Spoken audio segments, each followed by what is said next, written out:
परमात्मा को पाने तथा उसका वास्तविक लाभ प्राप्त करने के लिए पवित्र बाइबल में प्रमाण है कि प्रभु ने मनुष्य को अपना ही स्वरूप बनाया। 6 दिन में सृष्टि रचकर 7वें दिन विश्राम किया। कुरान शरीफ में प्रमाण है कि हजरत मोहम्मद को खुदा स्वयं कह रहे हैं कि मैंने तुम्हें उस परमात्मा की महिमा बताने के लिए भेजा है। वो परमात्मा कबीर है जिसने 6 दिन में सृष्टि रची तथा 7वें दिन तख्त पर जा विराजा। उसकी खबर किसी बाखबर से पूछकर तो देखो।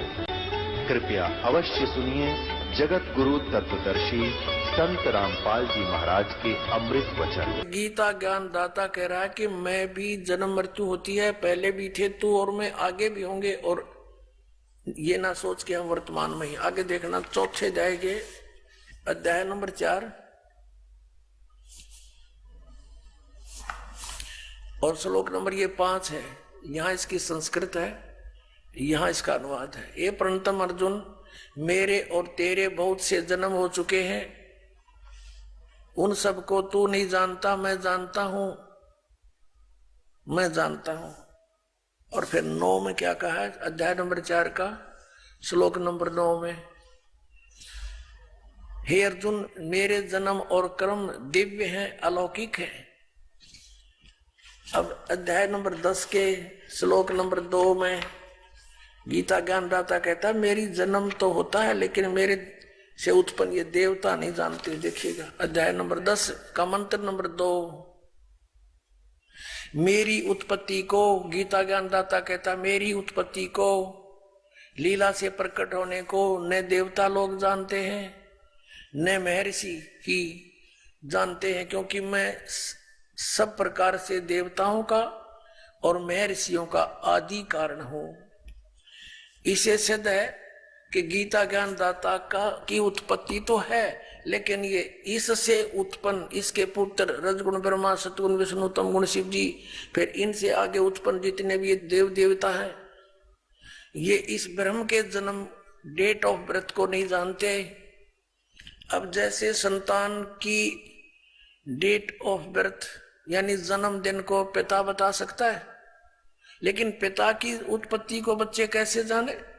उसको कौन बताता है? दादाजी बताते हैं। पिता के पिता तो सबके पिता वो कबीर परमेश्वर हैं, वो बंदी छोड़ कबीर साहेब हैं, वो परम अक्षर ब्रह्म है, सच्चिदानंद घन ब्रह्म है। उस परमेश्वर ने आके बताई है इस ब्रह्म की उत्पत्ति, क्योंकि वो उसी का द्वारा उत्पन्न किया हुआ है।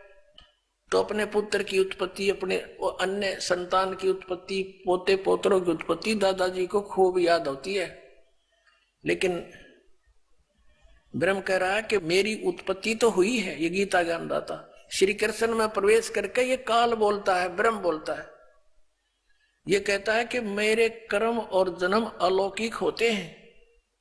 अलौकिक कैसे होते हैं? स्वयं किसी के सामने प्रकट नहीं होता, ये गुप्त रहता है। गीता जी अध्याय नंबर 7 के श्लोक नंबर 24 और 25 में स्पष्ट किया है इसने। देखिएगा अध्याय नंबर 7 श्रीमद् भगवत गीता श्लोक नंबर 24 में, बुद्धिहीन मेरे अनुत्तम अविनाशी परम भाव को न जानते हुए मन इंद्रियों से परे मुझ सच्चिदानंद परमात्मा को अव्यक्तम माम व्यक्तिम आपनम मनन्ते।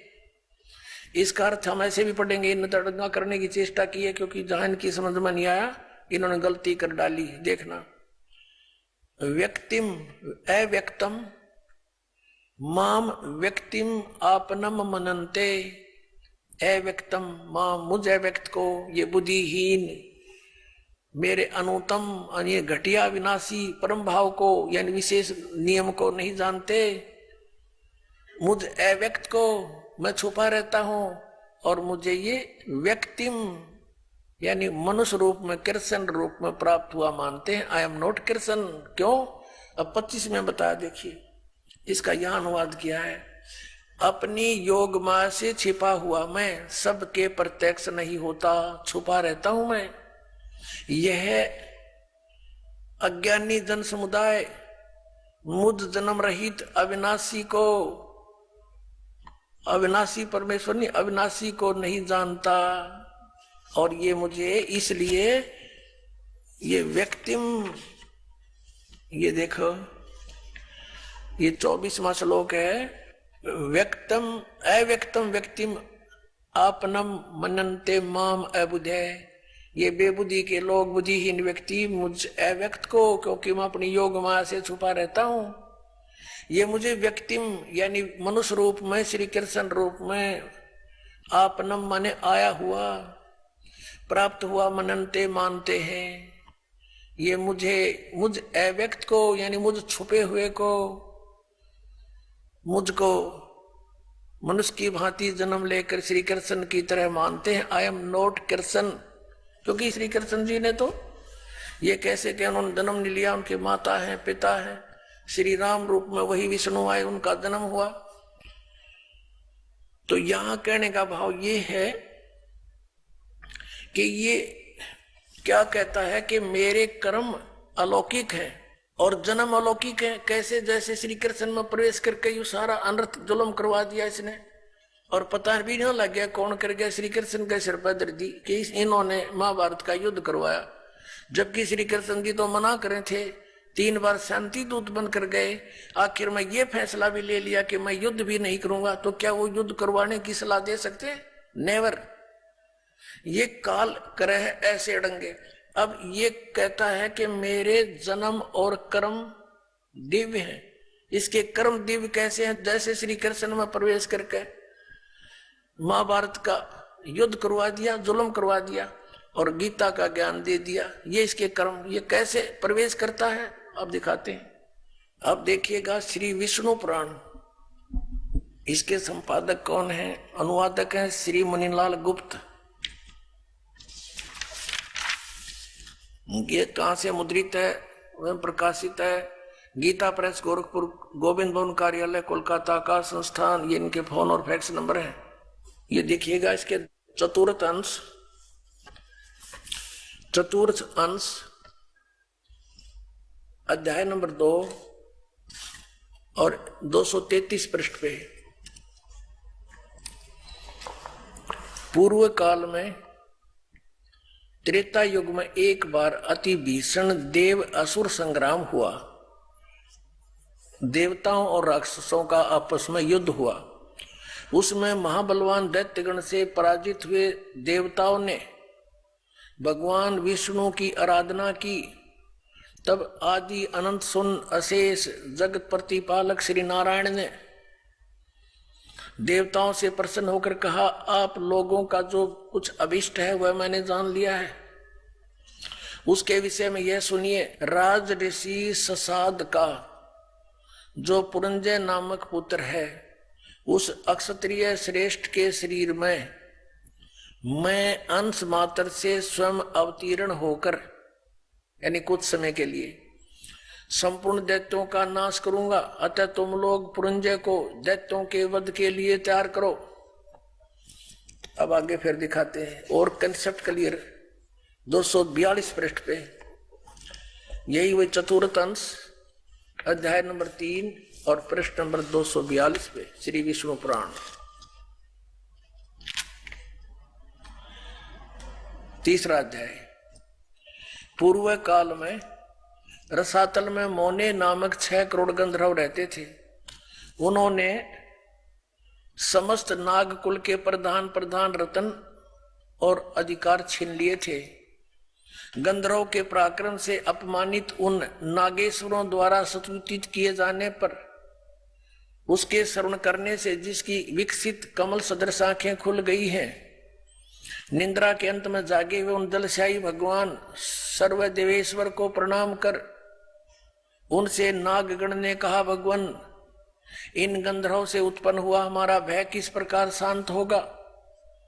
तब आदि अनंत रहित भगवान पुरुषोत्तम ने कहा, यो नासों के पुत्र मान धाता का जो यह पुरकुत्स नामक पुत्र है, उसमें प्रविष्ट होकर मैं, उसमें प्रवेश करके प्रेत की तरह मैं उन संपूर्ण दुष्ट गंधर्व का नाश कर दूंगा। पुण्यात्माओं, ये अध्यात्म ज्ञान है, ये बालकों का खेल नहीं। ये शंकराचार्य तो सेत बाण पे लागे रहे, इन्होंने पता नहीं क्या करना है, कौन सा भगवान है। वह सुनी सुनाई दंत कथा जनता में फीड कर दी इन्होंने। अब इसमें क्या स्पष्ट हो गया कि ये ऐसे, इसके जन्म और कर्म ऐसे अलौकिक हैं। अब कर्म इसके यूं अलौकिक हैं, पुरिंजय में प्रवेश करके और उसके राक्षसों का नाश कर दिया इसने स्वयं, और फिर मानदाता के पुत्र उसमें पुरकुत्स में प्रवेश करके भूत की तरह, और वहां फिर उन गंधर्वों का नाश कर दिया। अब पुण्यात्माओं, इसी प्रकार इसने श्री कृष्ण जी में प्रवेश करके, उसको मालूम था इस काल को ये कौन है, ये कौन है। अगर ये समझ में आ गया इस पुण्यात्माओं के, तो फिर बात खत्म हो जाएगी। ये है श्री ब्रह्मा रजगुण, श्री विष्णु सदगुण, श्री तमगुण शिव जी का पिताजी। ये काल है, ये सदा शिव कहलाता है, ये ब्रह्म है, ब्रह्म। और ये नहीं चाहता कि ये प्राणी सत्य ज्ञान को प्राप्त हो, इसलिए ये अज्ञान फैलवाता है। और ये क्या करता है, जैसे इन देवताओं ने प्रार्थना की तो विष्णु रूप धारण करके खड़ा हो गया इनके आगे, क्योंकि विष्णु रूप में पूज रहे थे वो। कौन? ये काल स्वयं। और फिर इनसे कह दिया कि ठीक है, मैंने तुम्हारा जो अभिष्ट है वो जान लिया है, और तुम ऐसे ऐसे उस पुरंजय को तैयार करो और मैं उसके शरीर में प्रवेश करके न मार दूंगा। ऐसे ही इसने फिर पुरकुत्स के शरीर में प्रवेश होकर, कोई नाग, ये सर्प नहीं, एक नाग गोत्र के मनुष्य थे, अच्छी आत्माएं, उनके साथ इनका गंधर्वों के साथ युद्ध हो गया। तो उस नागेश्वरों ने जब स्तुति की विष्णु भगवान की, युकाल खड़ा हो गया विष्णु रूप धारण करके। इसने प्रण किया हुआ कि मैं अपने वास्तविक रूप में कभी किसी को दर्शन नहीं देता। तो ऐसे उसने आकर के फिर उन्होंने प्रार्थना की, तो उसने कहा ठीक है चलो मैं आता हूं, और तुम पुरकुत्स को तैयार करो, मानदाता के पुत्र को, उसमें प्रवेश करके गंधर्वों का नाश कर दिया। तो ये ऐसे इसके कर्म और जन्म, इसके ऐसे कर्म अलौकिक है। और ऐसे गीता जी का ज्ञान बोला श्री कृष्ण में प्रवेश करके इस काल भगवान ने। ये काल भगवान कौन है? जैसे कि शिव पुराण में आपको दिखाया था, विद्वेश्वर संहिता के अंदर, कि ब्रह्मा, एक समय ब्रह्मा और विष्णु जी का आपस में युद्ध हो गया इस बात पे। ब्रह्मा जी कहते मैं भगवान, मैं तेरा बाप, विष्णु जी कहते मैं तेरा बाप। इन दोनों का युद्ध हो गया इससे बात पे, क्योंकि इन सबको भ्रम हो जाता है कि मैं भगवान हूं, मैं भगवान हूं।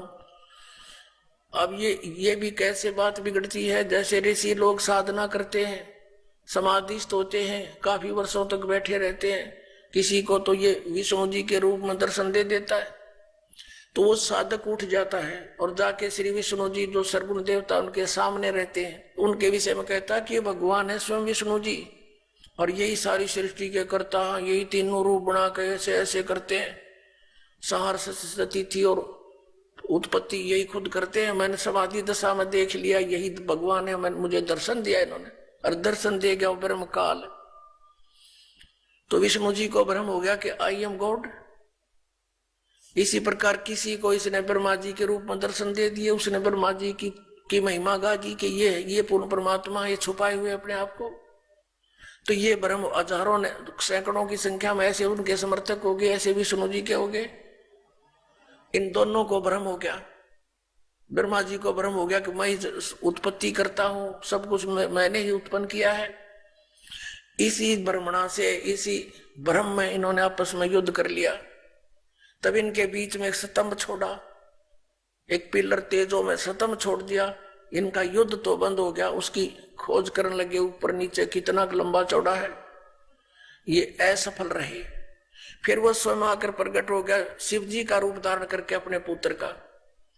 थोड़ी सी झलक दिखानी पड़ेगी, नहीं तो फिर आप विचलित हो जाओगे।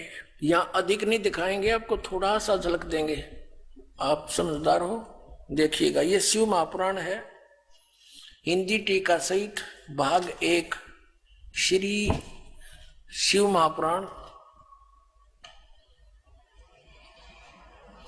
श्री शिव महापुराण है ये।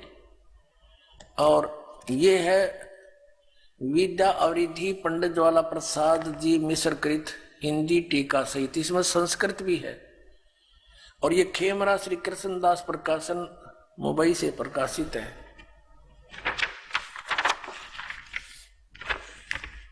मुद्रक में प्रकाशक है खेमरा श्री कृष्णदास, अध्यक्ष श्री वेंकटेश्वर प्रेस, खेमरा श्री कृष्णदास स्मारक, मुंबई।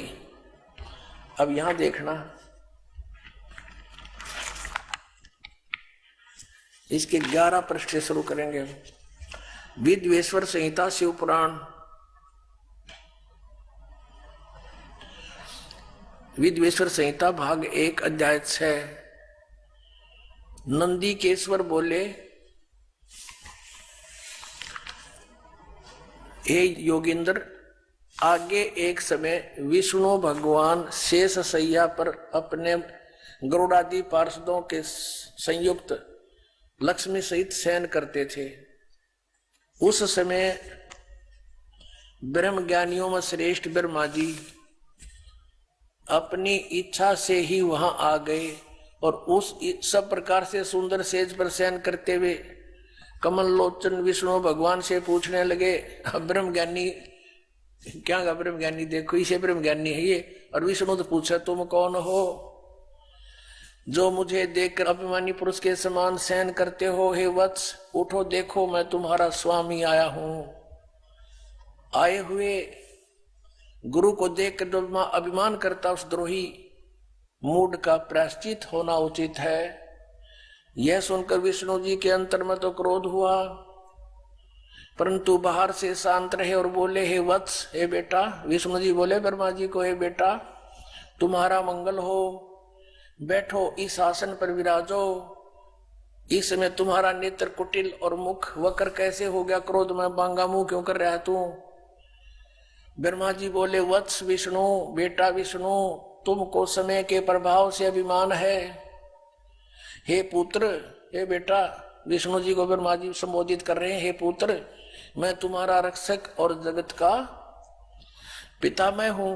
विष्णु जी बोले, यह तो सब जगत मुझ में सतीत है, तुम चोर के समान किस प्रकार अपना कहते हो? तुम मेरी नाभि कमल से उत्पन्न हुए हो, इससे मेरे पुत्र हो, मुझे पुत्र कहना व्यर्थ है। नंदीकेश्वर बोले, इस प्रकार ब्रह्मा विष्णु दोनों ही रजोगुण से मुक्त होकर विवाद करने लगे। और तब संपूर्ण देवता विमान में बैठ गए उस महाअद्भुत युद्ध को देखने आए और आकाश में उनके ऊपर फूल बरसाने लगे। वाह रे देवता हो, ये हमारे देवता, देवता माने अच्छी आत्माएं। अब दो व्यक्ति लड़ रहे हो तो क्या फर्ज बनता है एक जेंटलमैन का? उनको समझावे बुझावे, अलग अलग करे, कहीं इनको हानि ना हो जा। हर हमारे देवता उन भगवाना के ऊपर तो फूल बरसावा, कहाँ कर दो काम, शाबाश, बहुत अच्छा काम कर रहे हो तुम। वह लड़का मरने को तैयार है, देवता फूल बरसावे। ये है हमारे इतिहास जिनको हम पढ़ पढ़ कर बहरे हो लिए, सुन सुन के। अब ये तो ऐसे भगवान हैं जैसे इतनी बुद्धि रखते हैं ये भगवान, जिनको ये शंकराचार्य हमें पूजने के लिए कहते हैं और स्वयं भी पूजते हैं। ये तो एक 4th 5वीं कक्षा के बच्चे लड़ते हैं ना, फिर अध्यापक पूछता है, भाई क्यों लड़ रहे हो? उसने उसका गला पकड़ रखा और उसने उसका, एक कहता है, ये कहता है मैं तेरा बाप, वो कहता नहीं जी इसने पहले कहा था मैं तेरा बाप, और गुट्टुम गुट्टा। ये हमारे भगवानों के चरित्र आपके समक्ष इनके इतिहास में है। अब जब ये नू लड़ रहे थे, बीच में सतम खड़ा कर दिया इस काल ने, अब ये लड़के मर जाएंगे भी, तेरा काम अधूरा रह जाएगा। फिर इसने इनको ज्ञान देना शुरू किया। शंकर अपने पुत्र शिव का रूप बना के आ गया, कहीं ये विष्णु रूप धारण कर लेता है। देखना, इसका प्रमाण आपको दिखाते हैं। हम पढ़ रहे हैं विद्वेश्वर संहिता, इसके 17 पृष्ठ पे संक्षिप्त सा देखेंगे। ये देखिएगा, अब 17 पृष्ठ पर आ गए हम, ज्यादा ना पढ़ेंगे, ज्यादा चेता पढ़ सकते हो अपने लेकर मोल इसको। विद्वेश्वर संहिता भाग 1 अध्याय 9 में अब नंदीकेश्वर बोले इस प्रकार,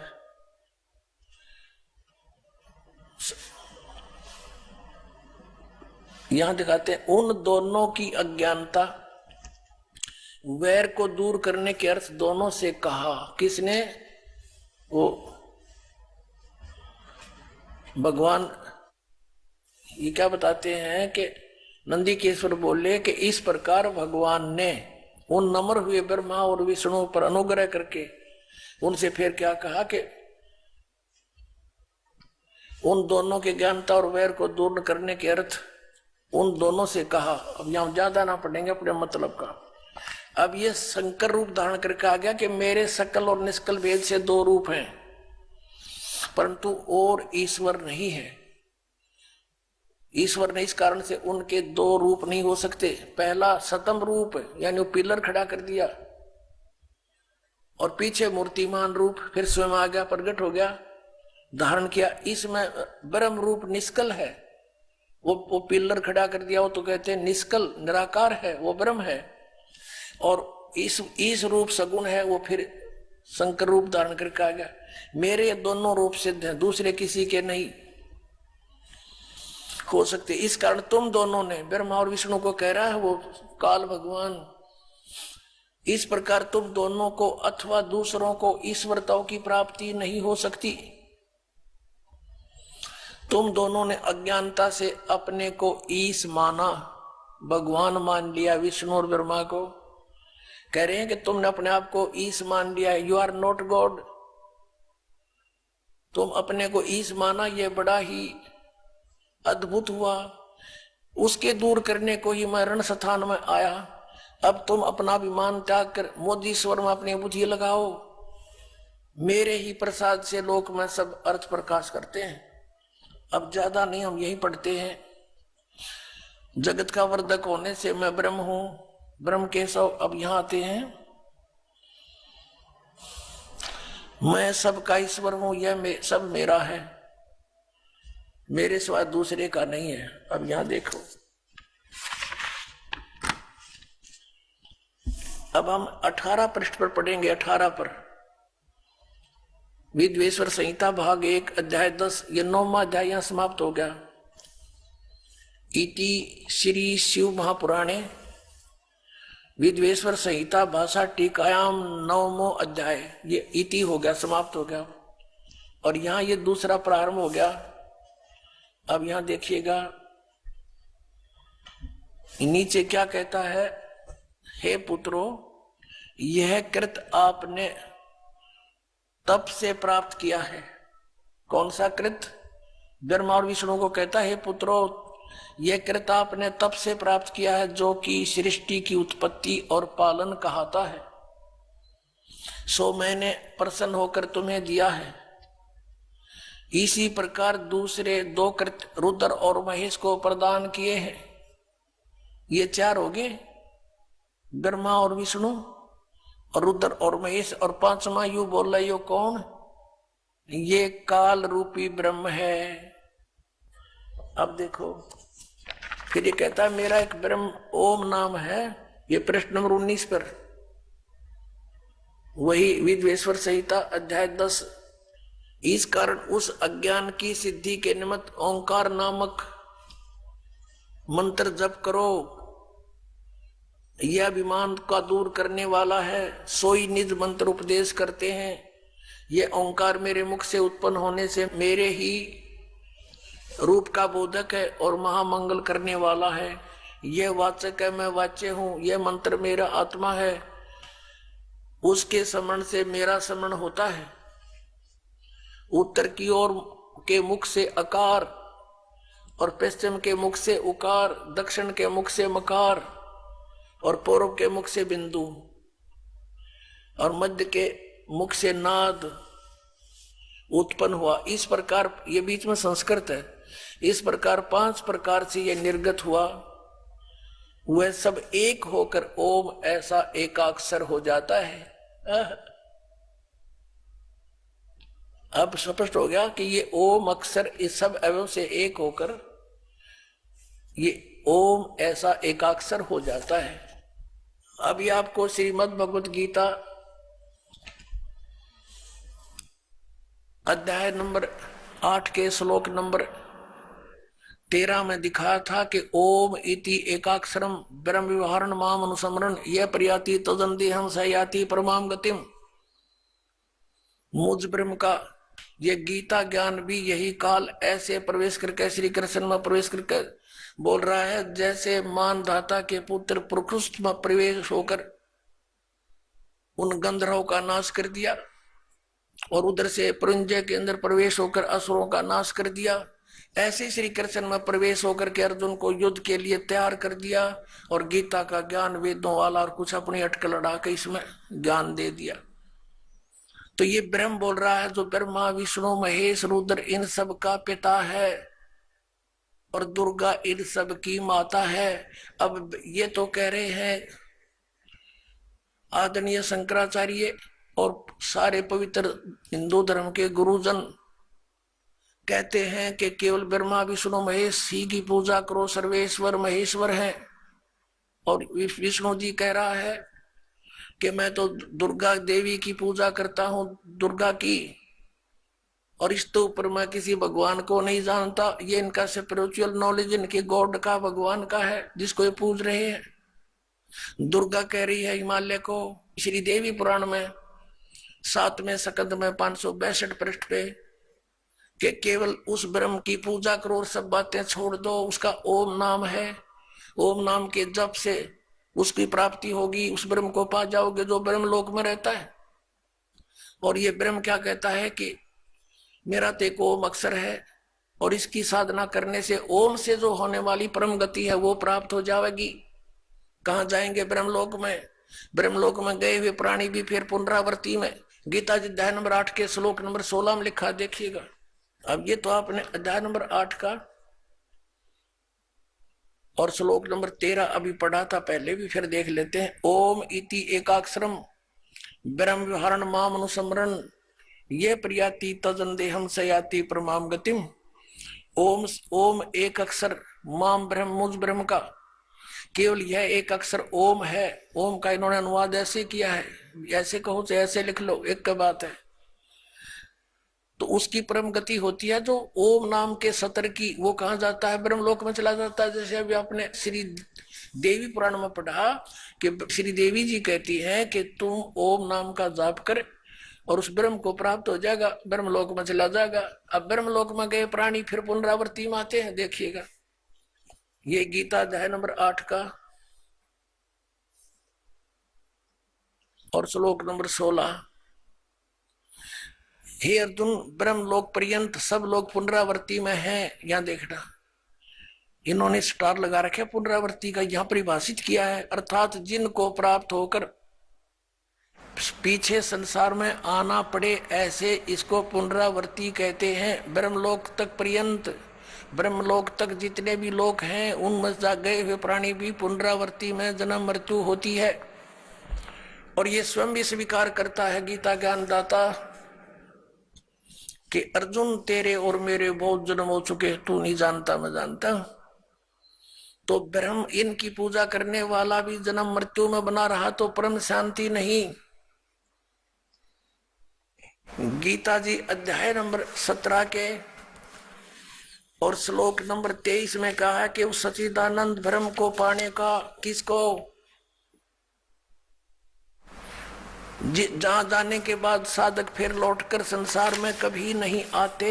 देखिएगा अध्याय नंबर 15 का पंचदशो अध्याय 15वां अध्याय का ये प्रथम मंत्र है कि ऊर्ध्व मूलम अधः शाखम अश्वत्थम प्राहु अव्यम छंदासी यस्य पर्णानि ये तम वेद स वेदवित। अब ये क्या बताया है कि आदि पुरुष परमेश्वर मूल आले ऊपर को जड़ है वो तो पूर्ण परमात्मा है। अधः शाखम नीचे को शाखा, ये अनुवाद गलत किया है ब्रह्मा रूप मुख्य शाखा वाला। देखिएगा इस 2 नंबर श्लोक में अधय अधय 2 जगह है, इनका अनुवाद इन्होंने खुद किया है। यहां पर अधय माने नीचे, अधय माने नीचे, अधय माने नीचे, अधय माने नीचे। तो अधय यहां नीचे लिखना था, ऊपर को जड़ वाला, ऊपर को मूल वाला। आदि पुरुष परमेश्वर तो समझो उल्टा लटके संसार रूपी वृक्ष की जड़ है और नीचे को शाखा है, ये समझो। इसकी तरफ संकेत है ये गीता जी अध्याय नंबर 15 के श्लोक नंबर 1 में, ऊर्ध्व मूलम अधः शाखम अश्वत्थम प्राहु अव्यम। ये है वो उल्टा लटका हुआ संसार रूपी वृक्ष, ऊपर को जड़ और नीचे को शाखा वाला। अब तीनों गुण यहां देखिएगा। अब गीता जी अध्याय नंबर 15 का श्लोक नंबर हम 1 पढ़ रहे हैं। इसका अर्थ है कि जो ऊपर को जड़ नीचे को शाखा, बिल्कुल स्पष्ट है, अधः शाखम। इन्होंने अड़ंगा डांड तो मतलब था, ज्ञान था ही नहीं। संसार रूपी पीपल के वृक्ष को अविनाशी कहते हैं। वेद जिसके पत्ते कहे गए हैं, उस संसार वृक्ष को जो पुरुष मूल सही तत्व से जानता है, स वेदवित, वह वेद के तात्पर्य को जानने वाला है, अर्थात वो तत्वदर्शी संत है। सह वेदवित तत्व से जानता है तो वह वेद के तात्पर्य को जानने वाला था, तो तत्वदर्शी संत है, इसका अर्थ ये। और फिर हम ज्यादा ना कहकर हम सिर्फ ये लेंगे कि 15वें अध्याय के 4थे श्लोक में स्पष्ट किया है कि जब तत्वदर्शी संत मिल जा तो तत्व ज्ञान रूपी शस्त्र के द्वारा इस ज्ञान रूपी अंधकार को समझकर इसका नाश करके उसके पश्चात परमेश्वर के उस परम पद की खोज करनी चाहिए, जहां जाने के बाद साधक फिर लौटकर कभी संसार में नहीं आते। देखिएगा, यहां से लेंगे क्या लिखा कि उस संसार वृक्ष की तीनों गुण रूप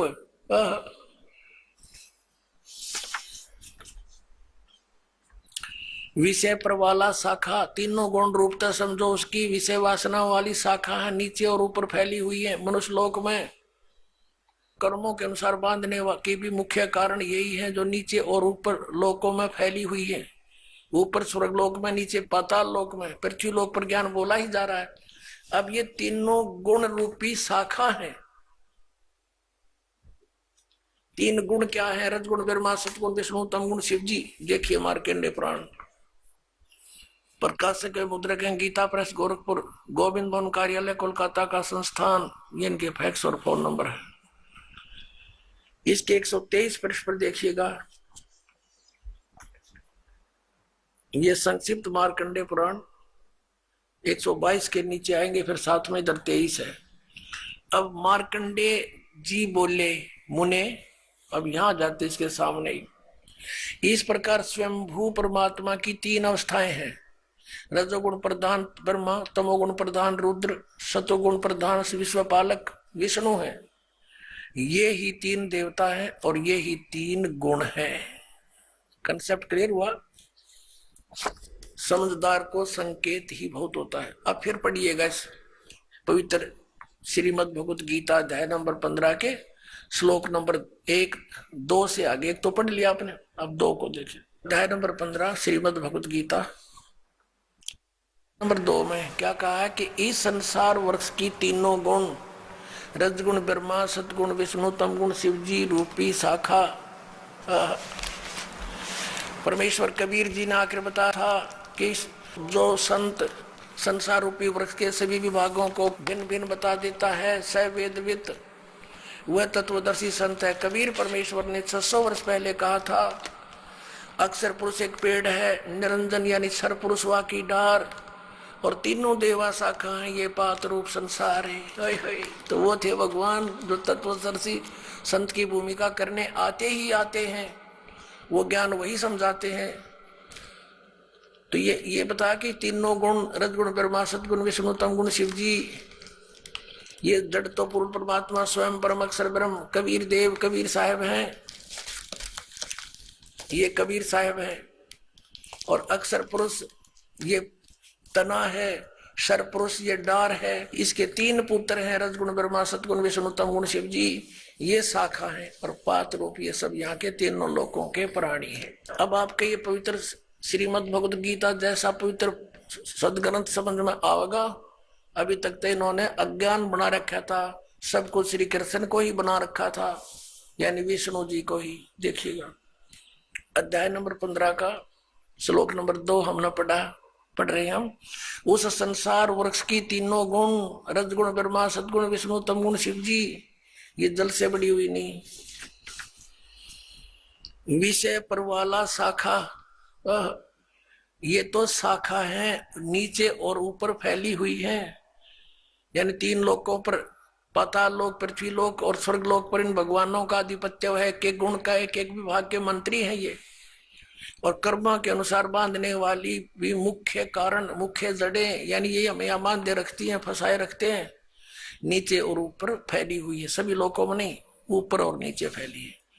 अब तीसरे में कह, गीता ज्ञानदाता कहता है इस संसार का स्वरूप जैसा कहा है वैसा यहाँ विचार काल में नहीं पाया जाता।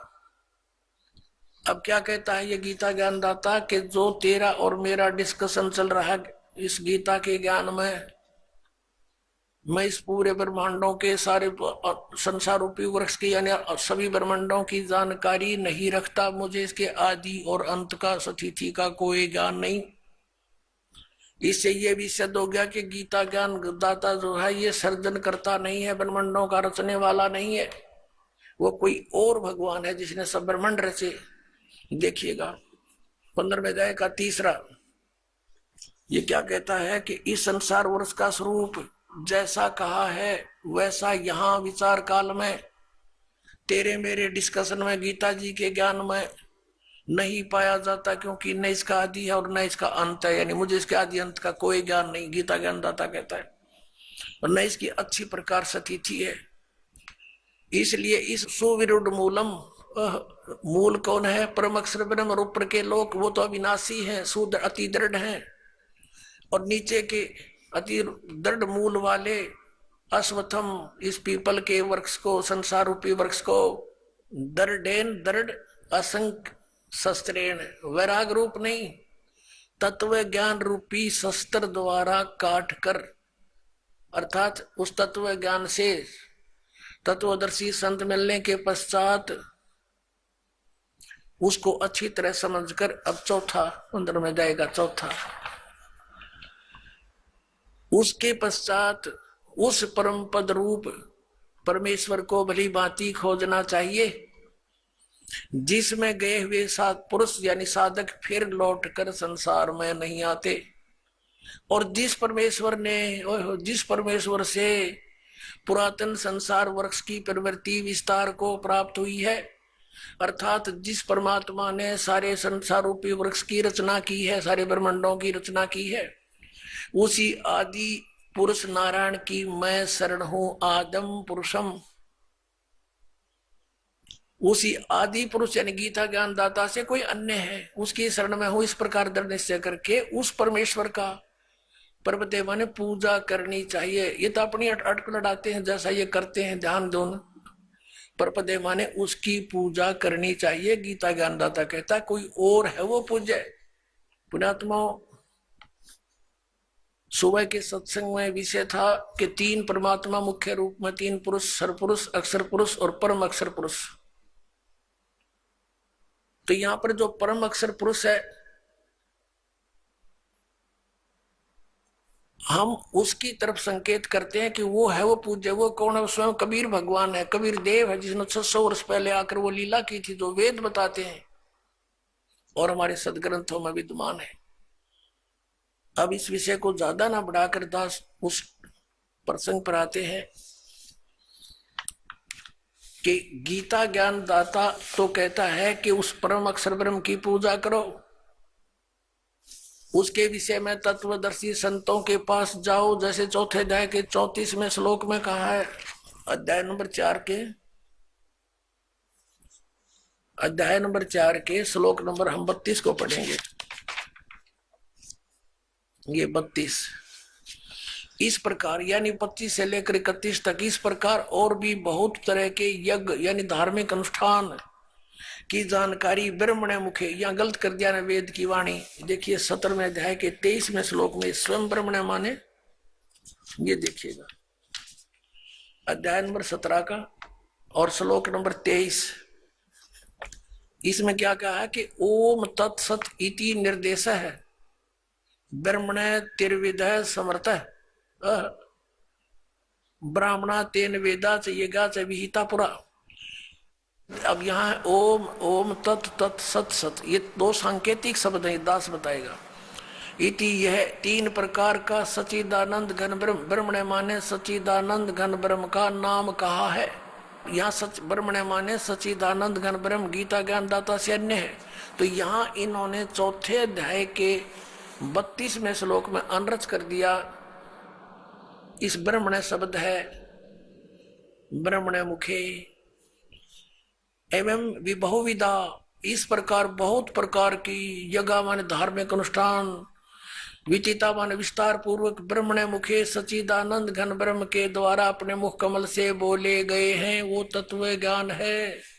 इस प्रकार और भी बहुत प्रकार के यज्ञ यानी धार्मिक अनुष्ठानों की जानकारी यहाँ लिखना था। सच्चिदानंद घन ब्रह्म की वाणी में, कबीर वाणी में विस्तार से कहे गए हैं। उन सब को तू कर्म जान, जैसा भी होने वाला जान, इस प्रकार तत्व से जानकर तो उनके अनुष्ठान द्वारा, उस साधना के द्वारा कर्म बंधन से तू सर्वथा मुक्त हो जाएगा। अब यहाँ देखिएगा चौथे अध्याय के 34वें श्लोक में इसने कहा है, चौथे अध्याय के 34वें श्लोक में इसने कहा है, गीता ज्ञान दाता ने उस ज्ञान को, वो तत्व ज्ञान है जो सच्चिदानंद घन ब्रह्म ने अपने मुख से बोला है, वो कबीर वाणी, वो तत्व ज्ञान है। उस ज्ञान को तू तत्वदर्शी ज्ञानियों के पास जाकर समझ, उनको भली भांति दंडवत प्रणाम करने से, उनकी सेवा करने से और कपट छोड़कर सरलता पूर्वक प्रसन्न करने से वे परमात्म तत्व को भली भांति जानने वाले तत्वदर्शी न, तत्वदर्शी न माने तत्वदर्शी संत ज्ञानी महात्मा तुझको तत्व ज्ञान का उपदेश करेंगे। गीता अध्याय नंबर 17 के श्लोक नंबर 23 में गीता ज्ञान दाता कहता हूं सच्चिदानंद घन ब्रह्म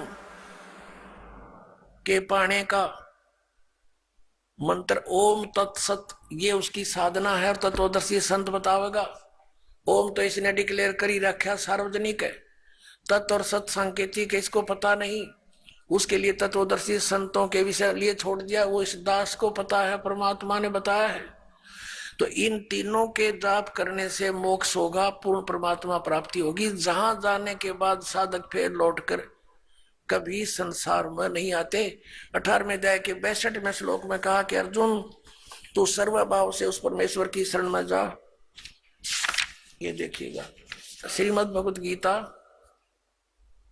अध्याय 18 और श्लोक 62 में कहा कि अर्जुन हे भारत, सब प्रकार से उस परमेश्वर की शरण में जा, उस परमात्मा की कृपा से ही तू परम शांति को और सनातन परम धाम को प्राप्त होगा।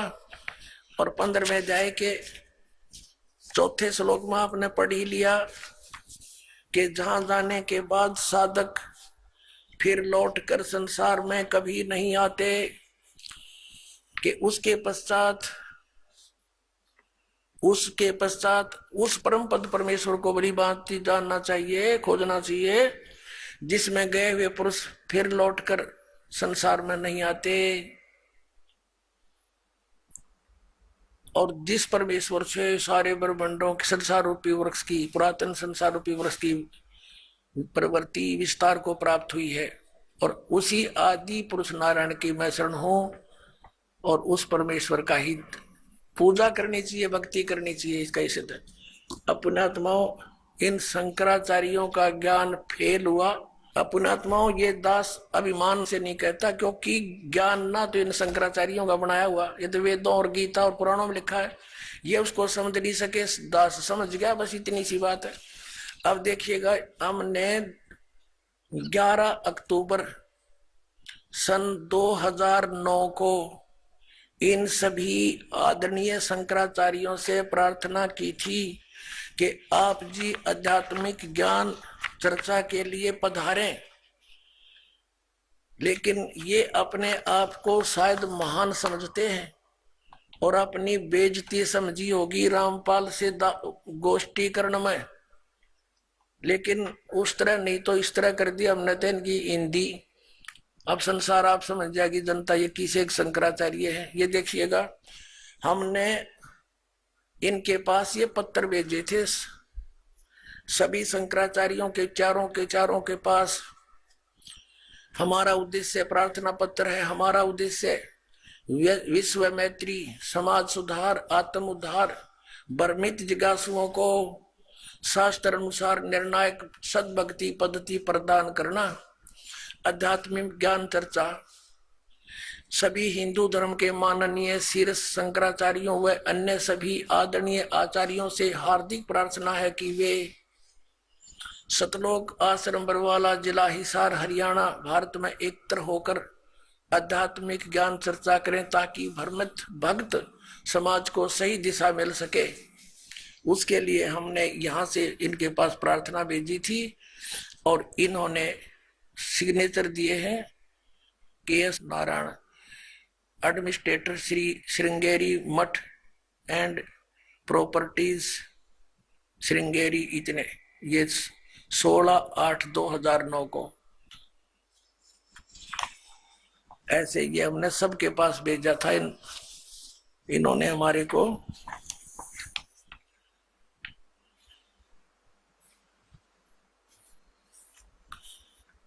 ये पत्र प्राप्त किया। प्रेमचंद्र उपाध्याय, प्रबंधक ज्योतिष मठ, ज्योतिष आचार्य ज्योतिष मठ, उसको। तो इस तरह हमने बाई हैंड ले जाके, बाई रजिस्ट्री करवा के, और वो दिन रखा था और 2 चैनलों के माध्यम से करना था। देखिएगा इन्हीं पत्रों में है ये, इन्हीं पत्रों में ये है, यहाँ पर लिखा है।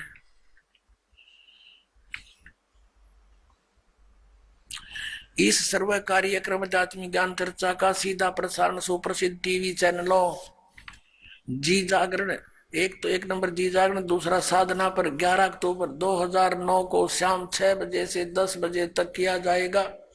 लेकिन ये नहीं आए, यहाँ पूरा प्रोग्राम इसी आश्रम में हुआ था। तो पुण्यात्माओं, एक भक्त जो वहां गया था जोशी मठ में, तो उसने वो श्री स्वरूपानंद जी तो स्वयं तो मिले नहीं, उनके प्रबंधक से उनको साइन ले आए थे। तो एक और मिले थे श्री माधव आश्रम जी शंकराचार्य। उसके विषय में उस भक्त ने बताया कि वहां के व्यक्ति बता रहे थे, वो कह रहे थे कि इस श्री माधव आश्रम जी ने श्री स्वरूपानंद शंकराचार्य जी को शास्त्रार्थ में हरा दिया था। अब देखो वो कौन है, ये देखिएगा। ये है वर्तोत्सव पर्व निर्णायक पत्रिका, ये इन्होंने कोई छापी है। धर्म की जय हो, प्राणियों में सद्भावना हो, गौ माता की जय हो, श्री हरि, ये इनका नारा है। ये है श्री माधव आश्रम जी।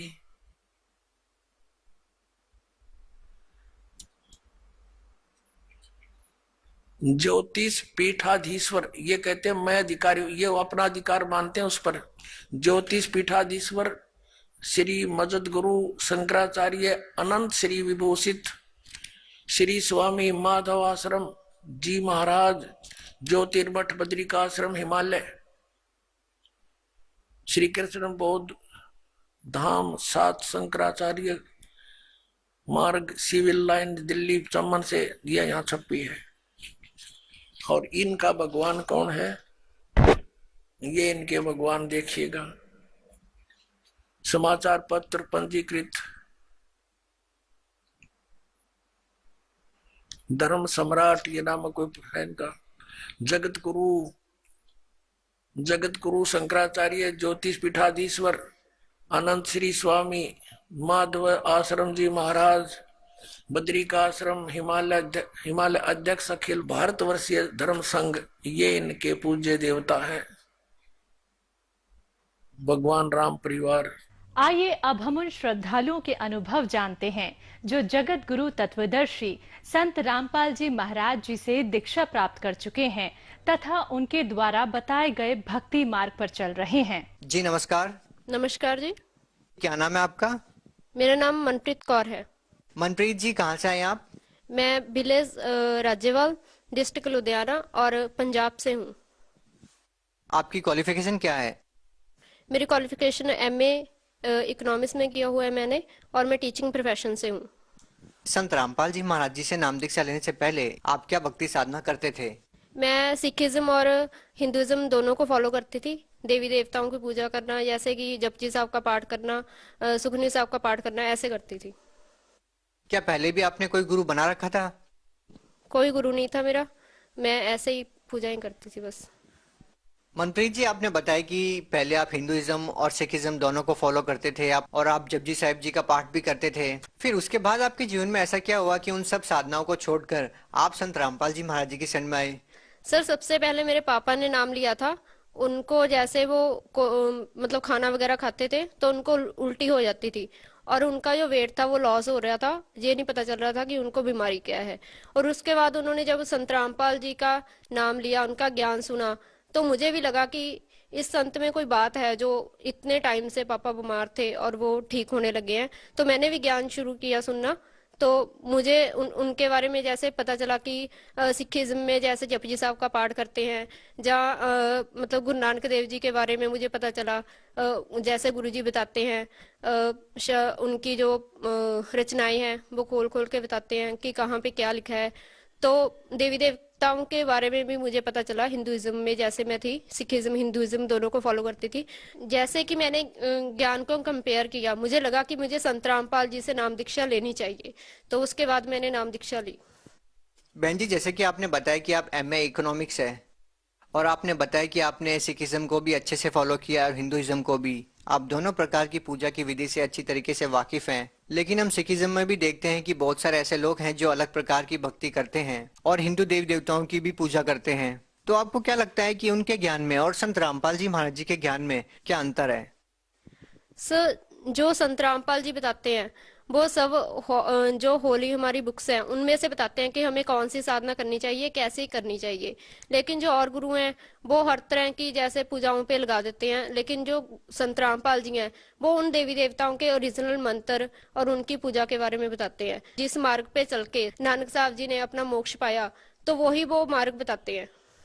बहन जी, जैसे कि आपने बताया कि संत रामपाल जी महाराज जी सदग्रंथों के आधार पर ज्ञान बताते हैं, लेकिन संत रामपाल जी महाराज जी के बारे में ये कहा जाता है कि वो शास्त्रों के ज्ञान को तोड़ मरोड़ के पेश करते हैं। इसके बारे में आप क्या कहेंगे? सर, वो तोड़ मरोड़ के नहीं बताते हैं। हम एजुकेटेड है, ठीक है, हम इस चीज को मैच कर सकते हैं। हमारे जो सदग्रंथ है उनके साथ मैच कर सकते हैं, ठीक है। आज के दिन कोई भी हमें उल्लू नहीं बना सकता, क्योंकि हम एजुकेटेड है, पढ़े लिखे हैं। अगर किसी को ये चीज लगती है, वो भी संत रामपाल जी महाराज जो भी बताते हैं अपनी तरफ से बताते हैं, तो सदग्रंथों को खोलो और उसके साथ मैच करो। देखिए, ज्ञान की जो बातें हैं वो तो लोगों को सत्संग सुनने से पता चल जाएगा। हम आपसे ये जानना चाहेंगे कि संत रामपाल जी महाराज जी से नाम दीक्षा लेने के बाद आपको क्या क्या लाभ हुए? सर, मुझे हर तरह के लाभ हुए, जैसे कि आर्थिक, शारीरिक, मानसिक, हर तरह के लाभ हुए। सबसे पहले मेरे जैसे कि मैंने पहले भी बताया है कि मेरे पापा जो थे उनको उल्टी आती थी खाना खाने के बाद, और उनका जो कुछ नहीं पता चल रहा था कि उनको कौन सा रोग है, उनका वेट लॉस क्यों हो रहा है। जब वो संत रामपाल जी महाराज की शरण में गए, उन्होंने सत्संग सुना और उनसे नाम दीक्षा ली, तो उस दिन उन्होंने हमें फोन किया और कहा कि बेटा, मैंने 3 फुलके खाए हैं आज, और मैंने आज पेट भर के खाना खाया है, आज मैं बिल्कुल ठीक हूँ। और हमें इतनी खुशी हुई, हमें मतलब कि उसी टाइम लगा था कि संत रामपाल जी महाराज में कोई तो बात है। 2013 में उन्होंने नाम दीक्षा ली थी, और सबसे पहला लाभ हमें ये मिला, क्योंकि किसी भी बच्चे की, किसी भी उनके जो माँ बाप है वो एक इम्पोर्टेंट रोल मतलब कि रखते हैं, जैसे कि उनकी जो जगह है।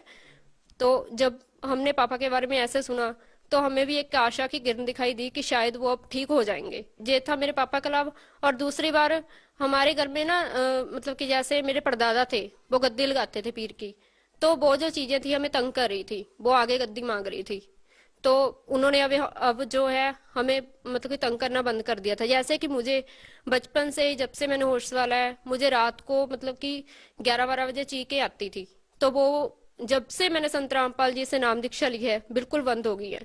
तो आज तक मुझे वो प्रॉब्लम नहीं है। अब मैं बिल्कुल जैसे अपने आप को सुरक्षित मतलब कि महसूस करती हूँ उस चीज से।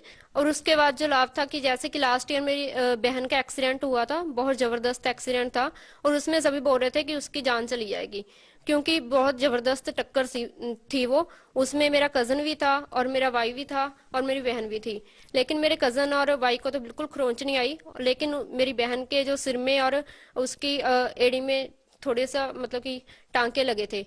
लेकिन जब उसकी रिपोर्ट्स करवाई, सभी बोल रहे थे कि इसकी रिपोर्ट्स नॉर्मल नहीं आएगी, जो सर पे उसके चोट लगी थी, क्योंकि काफी थी।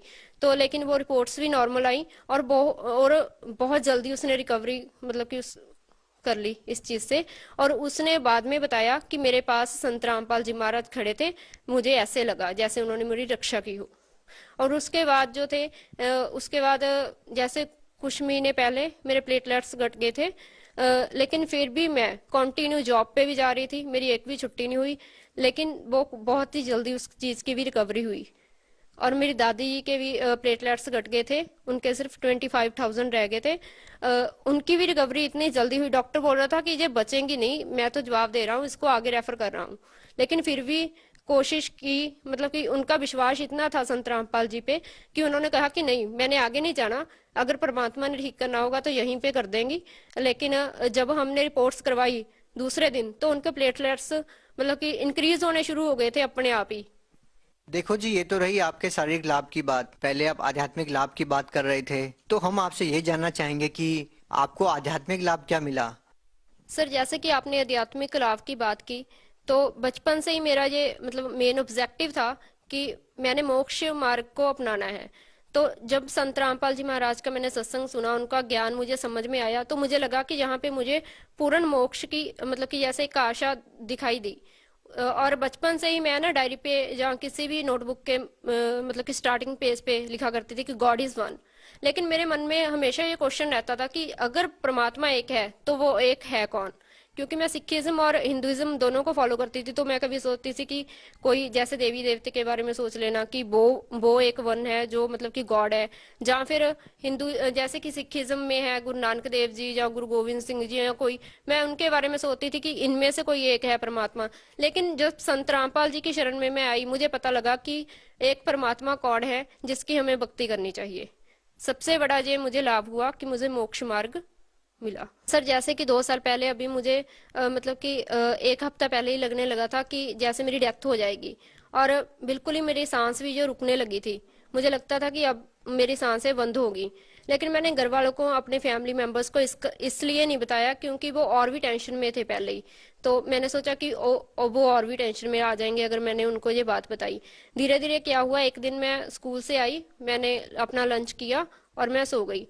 तो जैसे ही मैं सोई, मुझे जैसे कि सपने में किसी चीज ने ऐसे लगा कि बहुत तेजी से मुझे ऊपर लेके जा रही है, और जो नीचे की दुनिया मुझे ऐसे लग रही थी जैसे कि कीड़ी हूँ।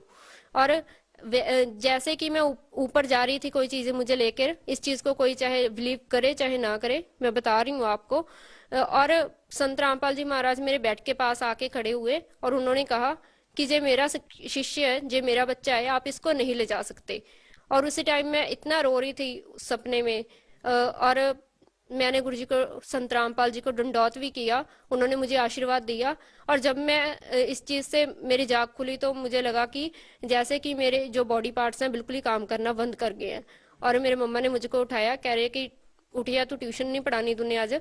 तो जब मैं उठी, बिल्कुल ही मेरे से हिला नहीं जा रहा था, 10 मिनट तक तो मुझे पता नहीं चला कि मैं कहाँ पे पड़ी हूँ। तो इस बात से मैं ये कह सकती हूँ कि वो मेरे लिए एक जीवन दान था। बहन जी, आप भगत समाज को क्या संदेश देना चाहेंगे। सर, मैं समाज को ये संदेश देना चाहूंगी कि संत रामपाल जी महाराज की शरण में आओ और अपना कल्याण कराओ। जी धन्यवाद। Thank you sir.